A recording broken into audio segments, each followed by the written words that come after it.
Certa vez, sofri um acidente terrível. Eu estava voltando do trabalho para casa, mas os elevadores estavam fora de serviço.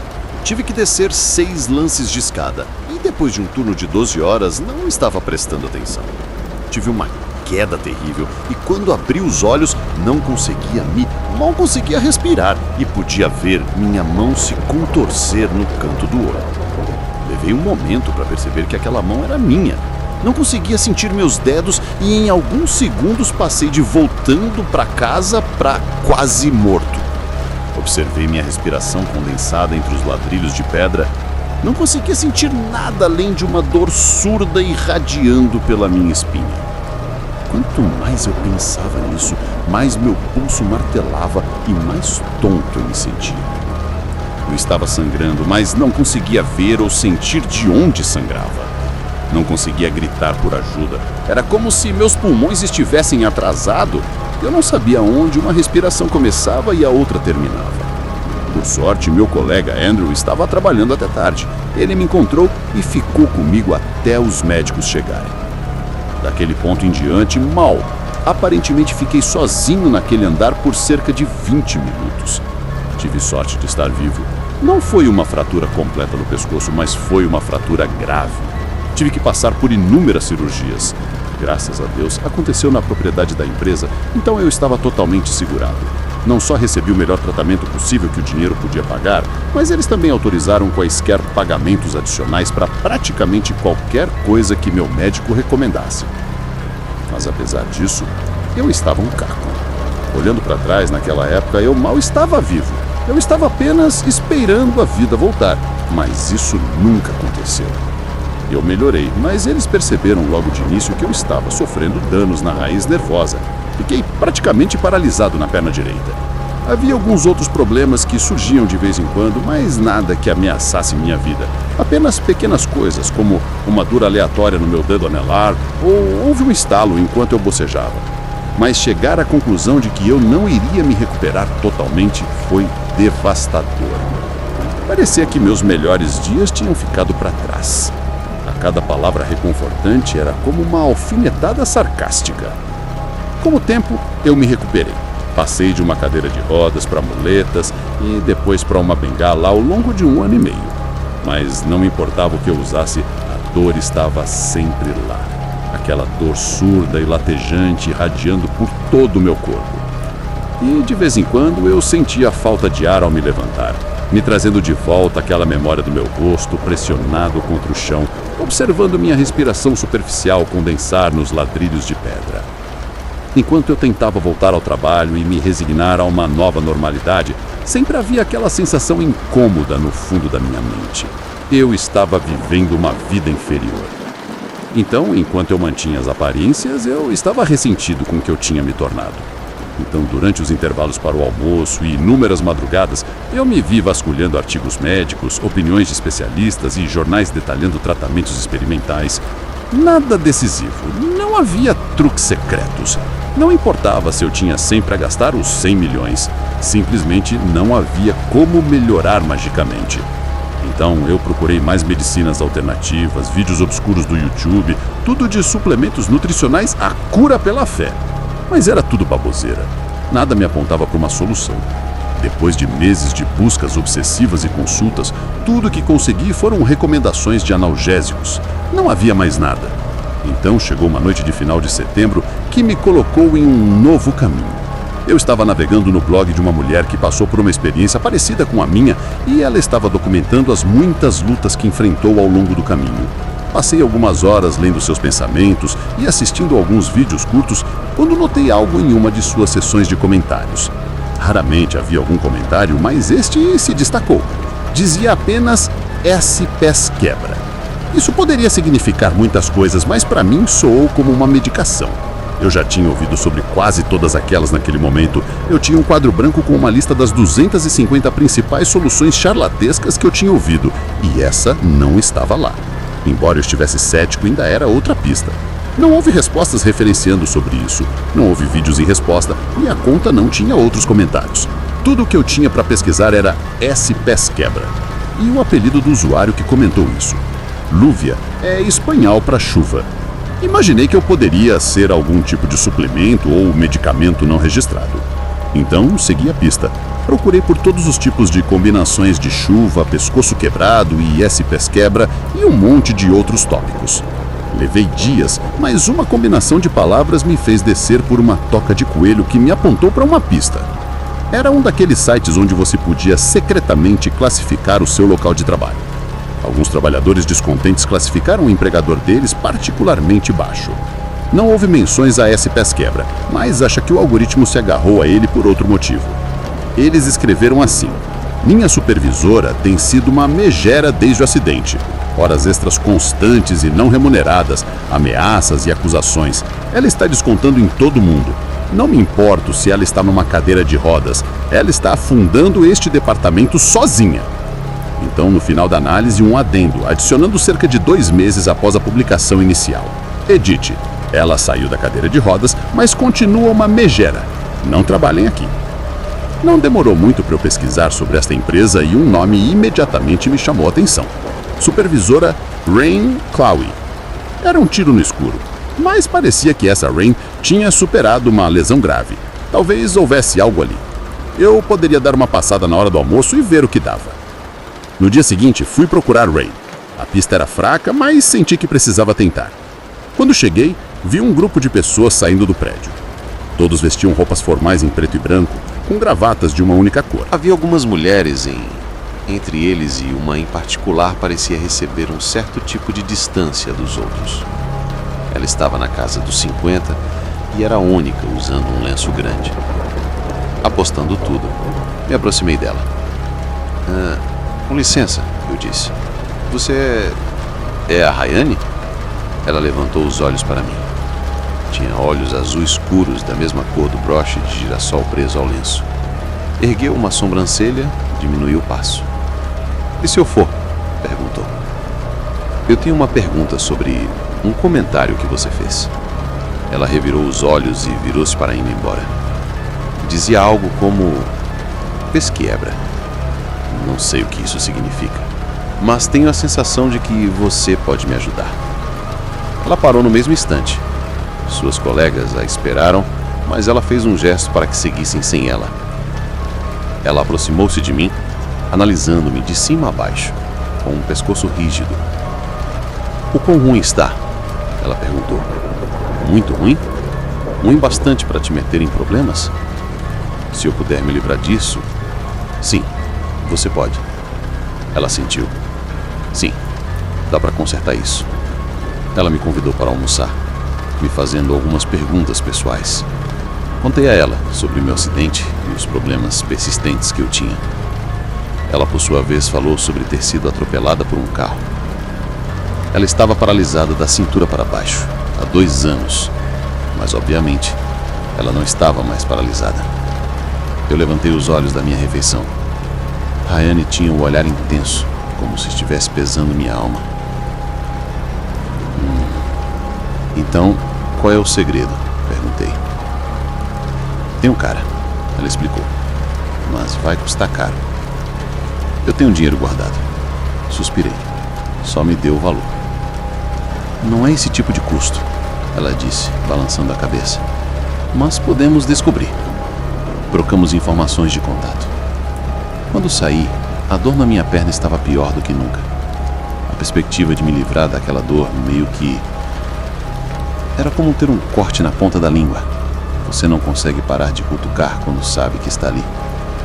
Naquela noite, quando fui dormir, recebi uma mensagem de texto. Um horário e um lugar, sem mais detalhes. Pesquisando online, parecia ser um hotel, mas não obtive número de quarto, nem direções, nada. No dia seguinte, fui direto do trabalho para o hotel. Eu estava vestido com um blazer casual de negócios e esperava que eles não olhassem muito para minha bengala. Mas, obviamente, se essas pessoas trabalhavam com pessoas que sofreram acidentes, as chances eram que eles nem notassem a bengala. Mas por que tanto segredo? Cheguei ao hotel por volta das 18 horas, um lugar bem chique, pelo menos 4 estrelas. Havia uma pequena fonte no saguão com um piso de mármore preto. Cheirava a flores e produtos químicos. Assim que eu entrei no saguão, Havia um homem perto dos elevadores, acenando para mim. Por aqui, senhor. Ele apertou o botão do 12º andar, mas não disse nada. Era como se eu já devesse saber o que fazer. Entrei no fundo do elevador, tentando o meu melhor para ficar calmo. Uma centena de pensamentos passaram pela minha cabeça enquanto a música tocava. Eu não tinha ideia do que esperar, mas eu com certeza não esperava o que recebi. As portas se abriram para uma cena saída diretamente de um filme. Portas duplas, escancaradas, guardadas por 2 homens corpulentos com coldre de armas visíveis. Eu podia sentir um cheiro de fumaça de charuto vindo do outro lado do corredor. Havia música tocando enquanto essas pessoas elegantes andavam de um lado para outro, servindo aperitivos em bandejas de prata. Muitos olhares curiosos me fitaram, mas eles se acalmaram assim que notaram minha bengala. Dei um passo para frente. Um dos guardas me parou. Pensei que ele fosse verificar minha identificação ou me pedir para sair. Em vez disso, suas feições suavizaram. Você precisa de ajuda, senhor? Não, eu estou bem. Eu disse obrigado. Aproveite sua estadia aqui. Havia cerca de 25 convidados no total, atendidos por uma equipe de garçons. Era difícil ter uma boa noção de todos nesta festa particular, tanto por causa da iluminação fraca e da fumaça de charuto, mas também porque muitos deles pareciam ocupados.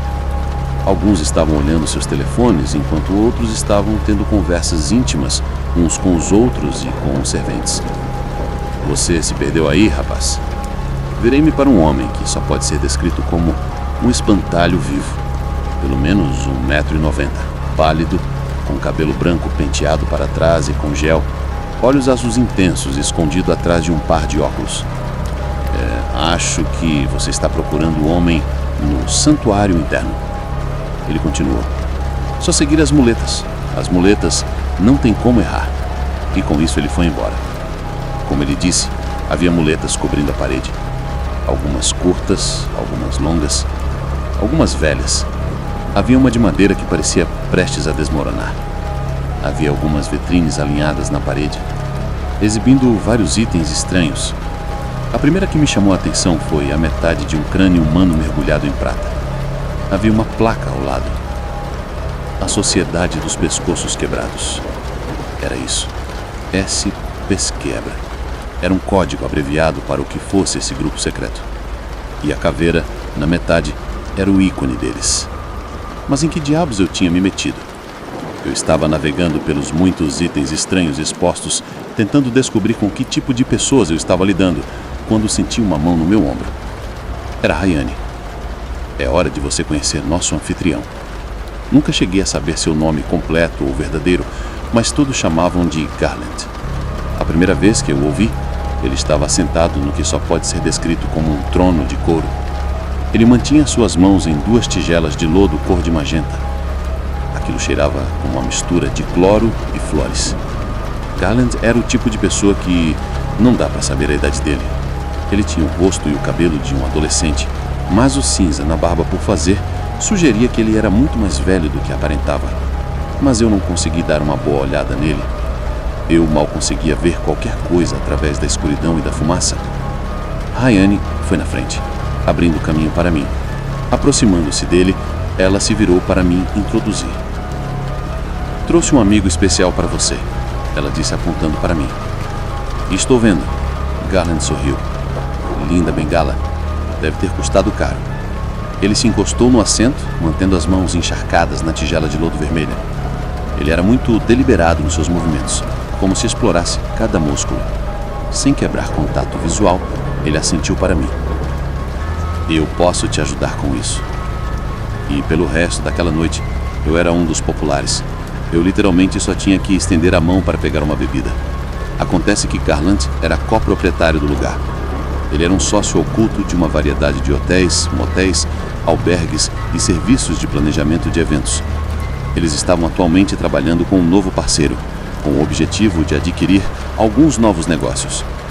Eu não gostei do jeito que ele disse isso. Parecia que alguém estava fazendo algo que não deveria. Em algum momento, no meio da noite, eu tive uma conversa com Rayane. Ela estava um pouco embriagada, mas ela reservou um tempo para explicar sua relação com Garland. Eu fiquei paralisada, ela disse, da cintura para baixo, completamente paralisada. E melhorou? Se melhorou? Ela riu. Fiquei melhor do que antes do acidente. Uma sessão com Garland pronto. Uma sessão? Uma sessão. Ela sorriu enquanto brindávamos. Eu poderia fazer uma sessão. Eu pagaria muito por uma única sessão. Fiquei lá até o início da manhã. Quase 1 hora antes do amanhecer. Quando saí daquela festa cambaleando, um dos porteiros chamou o táxi e colocou um bilhete na minha carteira com uma data e um local. Eu mal podia esperar. Embora eu não confiasse naquele homem, os resultados falavam por si só. O pensamento de voltar ao normal doía em mim ainda mais do que a dor surda na minha perna. No dia anterior à nossa reunião, eu estava no trabalho revisando um documento de um contrato. Eu estava trabalhando naquilo o dia todo, e por ser um trabalho de rotina, não estava realmente interessado. Era um documento padrão e eu considerei em apenas aprová-lo como está. Eu mal conseguia prestar atenção de qualquer maneira. Ainda assim, eu estava na última página do documento quando recebi um e-mail. O assunto da mensagem dizia: ao nosso novo querido amigo do pescoço quebrado. Era Garland entrando em contato comigo antes do nosso compromisso agendado.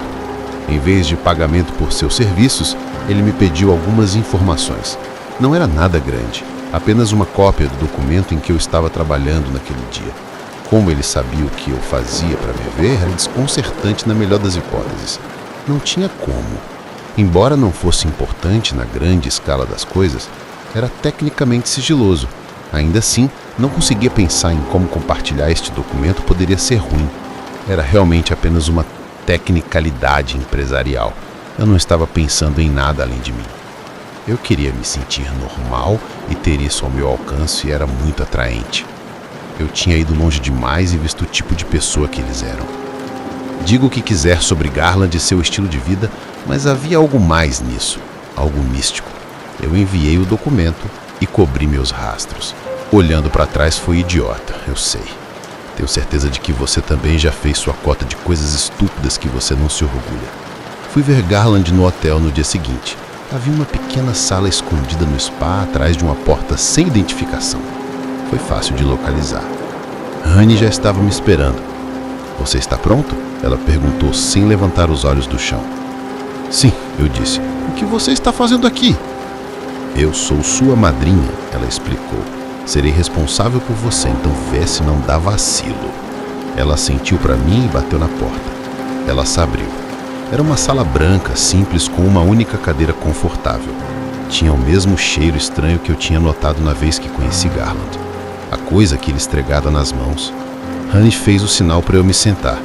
Então eu sentei, esperei e esperei. Acho que devo ter cochilado, porque em algum momento Garland estava lá. Eu não o vi entrar no quarto e ele não estava lá quando eu cheguei. Ainda assim, lá estava ele.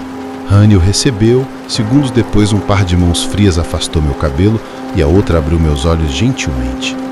Apenas tente relaxar, disse Garland. Isso não vai levar nenhum minuto. E realmente não levou. É difícil explicar sensação. Foi como afundar na cama, sendo levado para o sono conscientemente. E como se eu tivesse dormido uma noite inteira depois de um grande jantar, minhas articulações relaxaram e toda a dor simplesmente desapareceu. Conforme a dor na minha perna evaporava, eu quase chorei. Senti o toque no meu ombro e quando abri os olhos, era só eu ali, sozinho na sala branca. E eu me senti bem. Os próximos dias foram incríveis.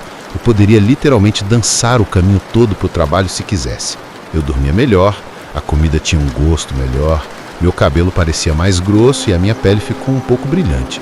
Tudo estava simplesmente melhor. A única coisa que notei foi que o músculo da minha perna ainda estava um pouco fora do lugar.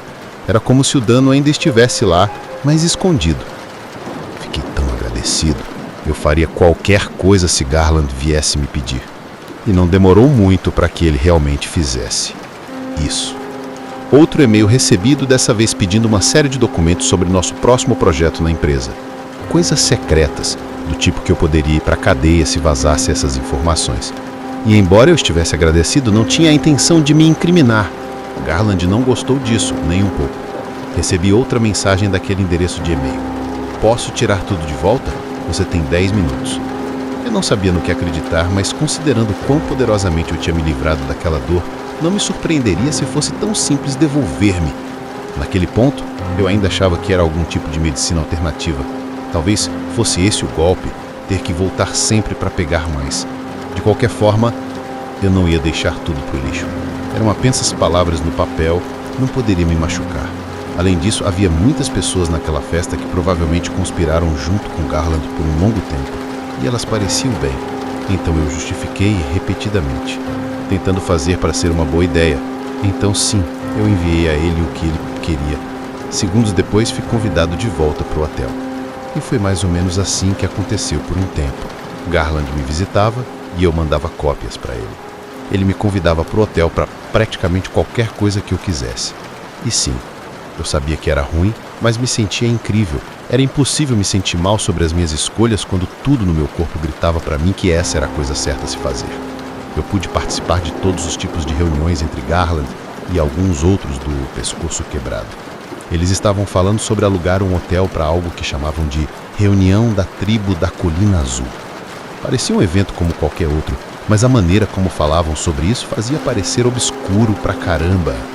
Sempre havia alguém estranho na porta, pessoas querendo contratar um padrinho ou uma madrinha, um sujeito que colecionava órgãos raros, um grupo de pessoas que falava de ter acesso aos bastidores do hotel, não sei bem porquê, mas parecia que estavam entrando furtivamente nos quartos. Essas pessoas eram suspeitas e eu estava bem com isso. Era como uma droga e eu não conseguia me conter. Parecia que meu corpo estava em melhores condições do que nunca, e ainda assim eu escorregava de vez em quando. Minha perna estava realmente bem. Só parecia que estava. Eu via isso nas outras pessoas também. Honey, por exemplo, assim que ela tirava o cachapo, sua cabeça balançava para trás e para frente como se seus músculos não a sustentassem. Outras pessoas na sociedade tinham uma variedade de problemas, mas Garland os ajudou a esquecer. Um cara tinha um joelho invertido, como um avestruz. Havia uma mulher que tinha um braço que ela podia torcer e virar do jeito que quisesse. Caramba, até os porteiros pareciam ter problemas. Acho que eles realmente e literalmente tinham pescoços quebrados. O pensamento me ocorreu que algumas dessas pessoas poderiam realmente morrer se não fosse por Garland e seu tratamento. Talvez eles não tivessem escolha a não ser servir. Comecei a perceber algumas rachaduras na fachada. Tudo começou com Riane. Ela estava tendo dificuldades para entregar algo que Garland havia exigido e ele não gostou nada disso.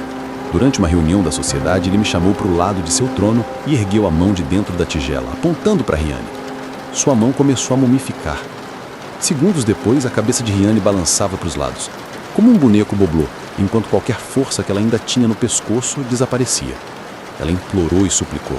Depois caiu no chão e jurou que ela faria o que ele queria, seja lá o que fosse. Riane ficou deitado como uma boneca quebrada, mal conseguindo mexer os olhos e os braços. Ela tinha dificuldades para respirar. Quis ajudá-la, mas não consegui.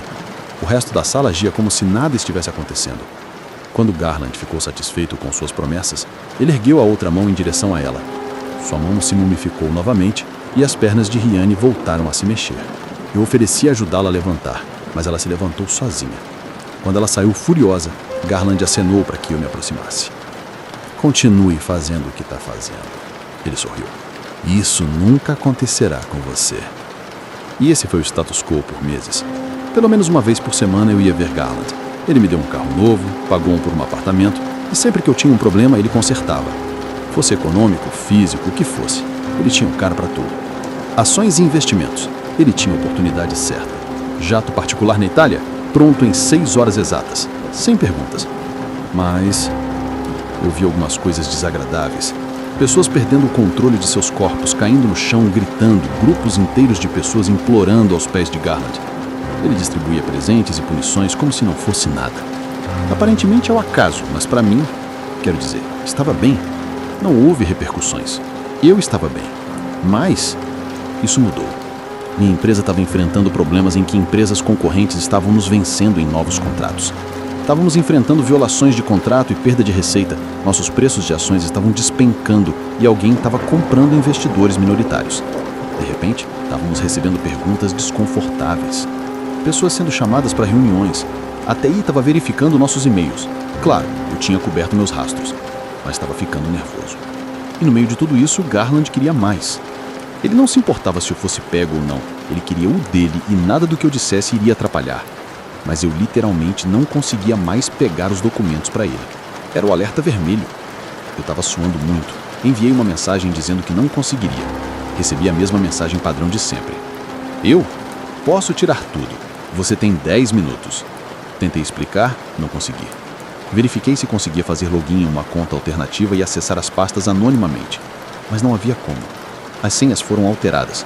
Havia novos procedimentos de logs para registrar nossa atividade. Acabou. Eu não consegui. Fiquei olhando para o meu telefone enquanto 10 minutos se passaram, mas não havia nenhuma nova mensagem. Nada. Olhei para minha perna, esperando que ela doesse. A dor que eu não sentia há tanto tempo voltaria. O que aconteceria comigo? Imaginei que tinha duas escolhas. Eu poderia tentar ir até a casa de Garland e defender o meu caso, ou voltar correndo para casa e tentar cobrir meus rastros.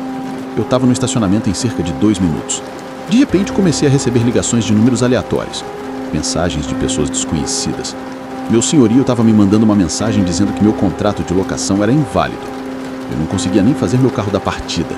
Garland tinha pessoas que conseguiriam desligá-lo remotamente, e acho que ele usou isso. Entrei em um táxi, sentindo meu telefone vibrar com mensagens e chamadas. Estava tudo desmoronando. Eu tinha falhado com Garland e ele estava puxando o tapete. Eu tinha algumas coisas incriminatórias no meu computador de casa que eu tinha que limpar. Mas era isso. Apenas uma pequena viagem de carro e seria isso. Mais ou menos na metade do caminho para casa, o táxi parou. Ele simplesmente parou no acostamento da rodovia. O motorista se recostou. Estou de vacaciones, ela disse. Meu supervisor disse que estou de vacaciones. Foda. Você simplesmente não pode. Eu tenho que ir para casa. Estou de vacaciones. Estou de folga. Mas eu tenho que... Estou de vacaciones. Não importava o que eu dissesse. Eu estava perdido. Eu saí e no momento em que meus pés tocaram o asfalto, ele saiu em disparada.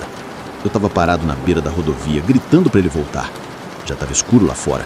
E tudo que eu via em carros anônimos, passando a 120 km por hora. Eu mal conseguia navegar em nada no meu telefone. Continuava recebendo pops. Eles tinham evoluído de mensagens para spam constante.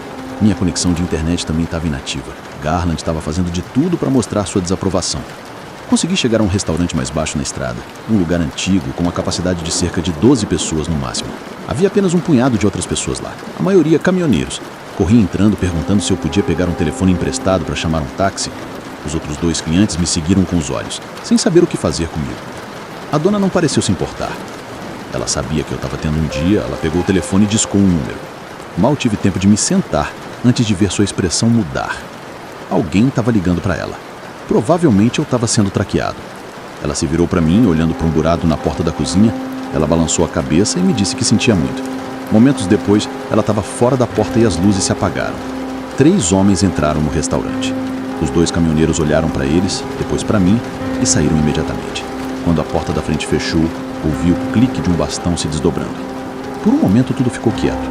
Tentei expor meu caso lentamente. Eu não consegui chegar lá. Me desculpe. Não é bom o suficiente. Um deles se aproximou de mim segurando o bastão em minha direção, como um bastão ponteiro. Ele cutucou meu peito. Eu podia sentir meu coração batendo através das minhas roupas, como se tentasse afastá-lo. Se você quer voltar, vai ter que se esforçar mais. Eu tô fora, eu disse. Eu não consigo. Eu tô fora. Tem certeza disso? Eu não quero ser um problema. Os 3 homens se olharam e ao vê-los melhor pude ver que eram homens bons, mas no bolso de Garland. Um tinha um pescoço como um boneco parecido com Rihanna. Outro tinha esses nós no braço até o olho, algum tipo de dano nervoso. E o terceiro, o cara com o bastão, seus olhos eram brancos, pálidos, como se ele fosse supostamente cego, mas ele claramente não era. Ele vai arruinar sua vida, disse o cego. Não há dúvida nenhuma disso. Ele já fez isso. Os 3 se olharam com curiosidade e eu vi uma oportunidade. A guarda dele estava baixa. Eu tinha um tiro certo para a porta da frente. Nenhum deles havia trancado. Eu tinha que ir em frente. Eu disparei em disparada, mal conseguindo passar pelos 2 primeiros e empurrando o terceiro para longe.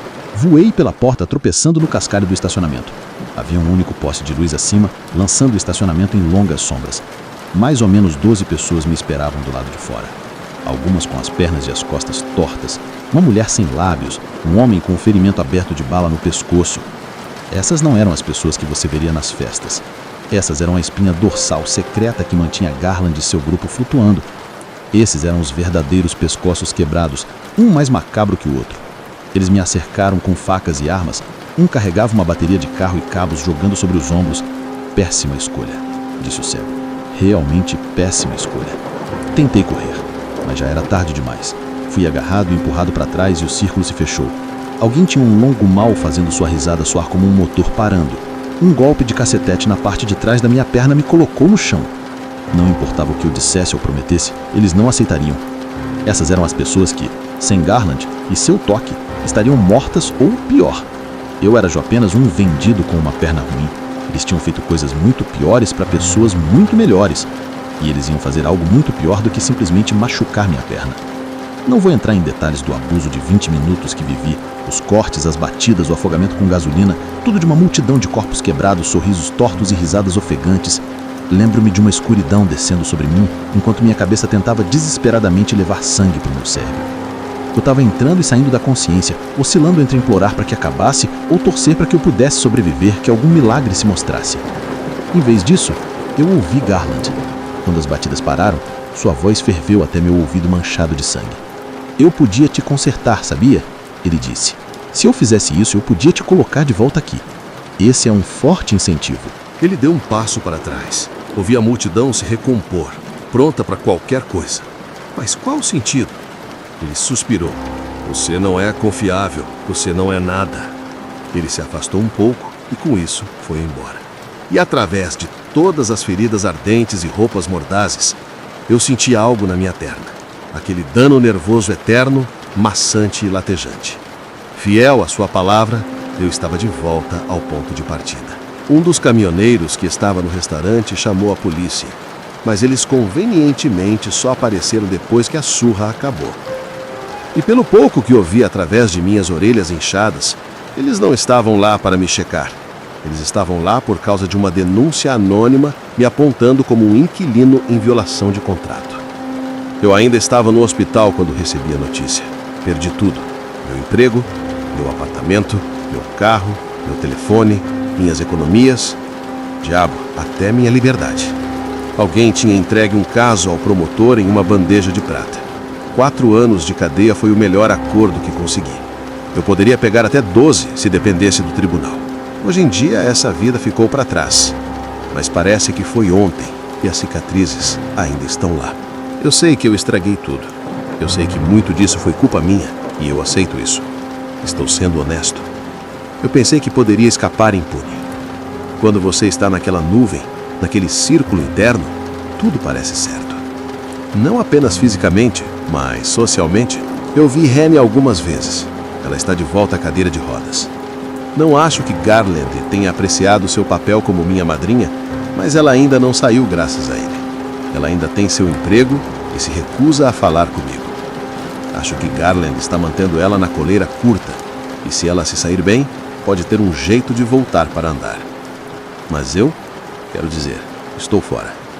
Não sei o que a sociedade dos pescoços quebrados faz hoje em dia, e não tenho certeza se quero saber. Não quero ter mais nada a ver com essa parte do mundo. Acho que eu deveria ser grato por eles não terem me matado completamente. Talvez eu valha mais como um exemplo. Quando eu publicar isso, tenho certeza que vai chegar até eles. Não vou chegar muito longe mancando com minha bengala, mas talvez seja melhor assim.